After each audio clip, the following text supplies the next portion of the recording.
Nasa 7 inches ang kanilang taas. Detalyado yung pagkaka-sculpt sa kanila.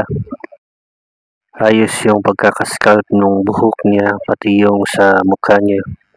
Ayos din yung sa pagkaka-sculpt nung damit niya, pati yung sa suot niyang sapatos. Pati dito sa gilid parang may kusot na effects. Ayos din yung pagkaka-sculpt nung sa mga muscle niya.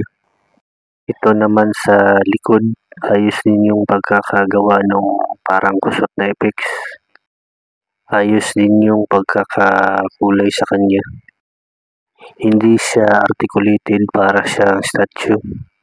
Naka-steady na yung pose niya at hindi na siya pwedeng ibahin ang pose niya. Hard rubber din siya at may kabigatan yung figure na to. Ayos siyang gawing pang koleksyon. Itong sunod naman ay nasa 7 inches din. Pareho lang sila pero magkaiba lang yung kulay ng suot na damit nila pati buhok.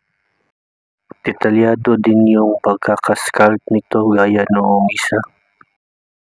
Ayos din yung pati dito sa gilid, pati yung pagkakagawa ng mga muscle niya. Pati yung pagkaka-sculpt sa buhok niya, detalyado. Pati dito sa likod.